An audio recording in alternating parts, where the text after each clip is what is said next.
Okay, so quick update. The old headlight bracket is now an ornament in the shed. It broke off after playing silly buggers, but I only used that thickness of steel to hold it on. So more idiot me, really. So this is the new beefed up version,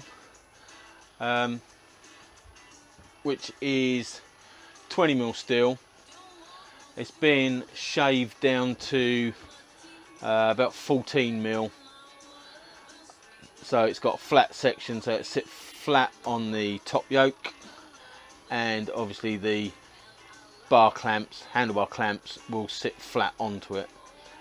It's all got to be shaped in because they're very slightly wider than the bar, so I'll grind them in so it all blends. But yeah, I didn't waste your time with all the hole drilling and all the rest of it. It's meant to be bent, by the way. It comes out and then drops slightly away. Well, you can see it on that one. It comes out and then tips slightly away. There's the first bolt hole for the headlamp. Let's take that one out of the way. Okay, so that's the style of headlamp that it's going to end up with, which doesn't look too shoddy. I'm sure there'll be a few comments about it being off a Harley Davidson, because most of the adverts that are selling them say for Harley Davidson, but I quite like it.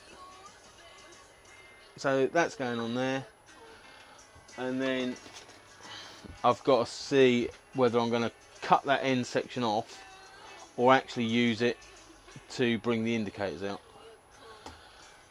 But that's where I've got so far.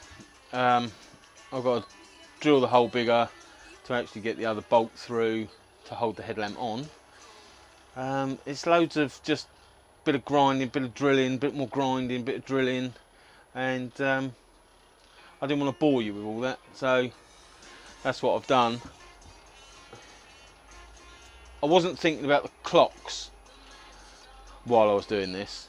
It was like, right, okay, I'll get the headlamp on and then I'll either put a bar across here to fix the clocks too, or I'll do something else.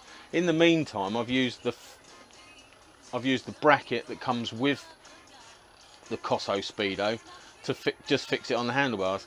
And novelty factor, do you know what? I might live with that for a while, and see how it goes.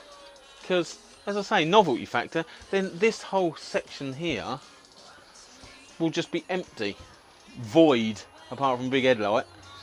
And if I ever get the time to get on with it, my mudguard, because the headlight fell off, I'm redoing the headlight bracket. You'll probably see the wheelie video, and for the carnage it caused, it wasn't worth doing the wheelies, to be fair. And I was midway through doing this when I snapped the headlamp off. Oh, it was funny. It was funny. Anyway, yeah, I was midway through doing the mudguard when I snapped the headlamp off, so that took me back to redoing the headlamp, because obviously with a headlamp on, this bike is then roadworthy. Whether it's got a mudguard or not, it's roadworthy, so I can actually get out and play on it while I finish the mudguard off. But it's taken its time. I never had enough heat. I've only got small butane torches, and I had 2 of them on this and couldn't generate enough heat to bend it, so I've had the welder at work bend this, which, to be fair, is probably going to do a lot better job than I ever would. So although I didn't bend the metal, it's all my own work.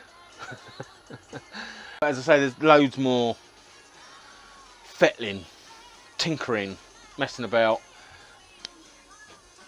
As you can see from the back, it all needs cutting off. There's a big lump there, needs cutting off, and it all needs shaping, so it all fits together, and it all needs painting, and you know, there's loads to do. But I thought I'd give you a quick update as to what's going on with the 1000. You're probably sick of videos on the 1000 by now, but here's another one. So where was I? Yeah, so I've got to drill that bigger, drill that hole bigger, so I can get an M8 bolt through it to hold the headlamp on. And then I've got to decide whether, because this comes with 2 holes in the side, it's going to be fixed on the back one, but I don't know whether I need to fix it on the front one as well to stop it wilting. So whether I need to do a small bracket or an oversized washer or whatever, so this back bolt clamps the bracket that's bolted there to stop it wilting. Oh, I know what I mean anyway. Whether I've got to do that or not, I don't know until I get it on there and go and play doing wheelies, I suppose. The other deciding factor about whether this is for the indicators or not is whether I've actually got enough tilt left, because the body of the light will hit the bottom here. So if I haven't got enough tilt to set up the correct beam height for the headlamp, then these will have to come off anyway, so I can get that tilt. So as I say, it's all still up in the air, but bits and pieces to do. There's your update. You'll have to let me know what you think about the Speedo, but yeah, for novelty factor, and I'm liking the nakedness of all this. Anyway, let us know in the comments below, and I'll crack on. And probably in the next video you'll see the headlight on, or me messing about trying to get the headlight on, because I've drilled all the holes in the wrong place. Anyway, that's it for now. So that's it. Right, that's it bolted on. It's I've got to countersink the holes to hide the bolt heads, both sides. Yeah, unfortunately I'm going to have to lose the bottom section, because as you can see, we're up on the Aber Skylift. Did I mention I've got Aber Skylift? Did I? No, I've got an Aber Skylift. Choice.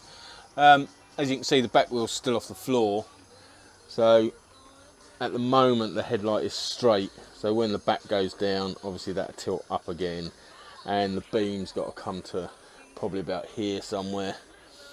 So I'm definitely going to have to chop these off just underneath the bolts to get that tilt. So the idea of the indicators being bolted on and coming out the side here is no longer viable. But I could stick them out high. Do I want to stick them out high? I don't think I do. Be a bit obnoxious, wouldn't it? I think I'd be a bit obnoxious. Yeah. But I think once this is all painted black and shaped in and all the rest of it, that might look quite funky. Or it's going to look too naked and I will need to put the Speedo there. Time will tell on that one.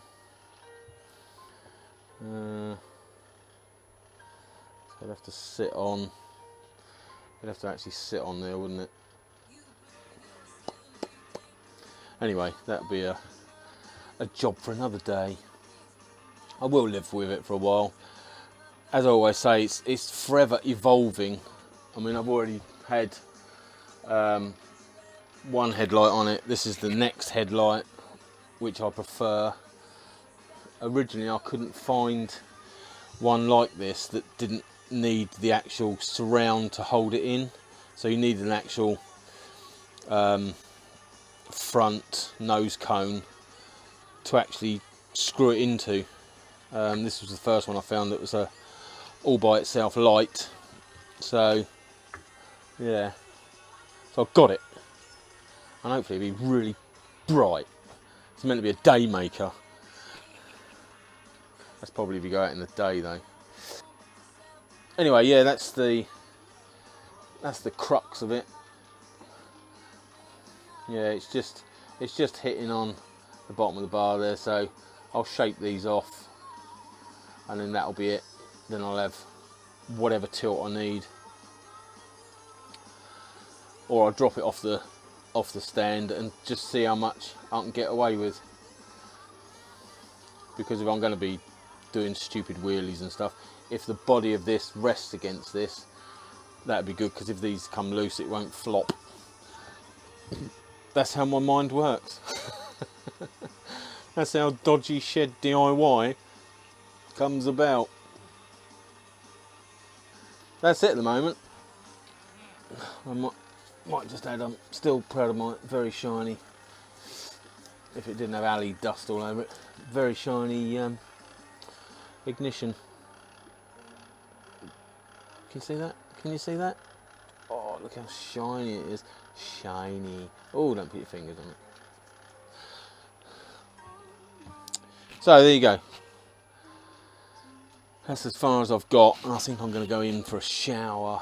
What's the time? 9. Yeah, whatever. Anyway, that's as far as I've got. So more updates as and when.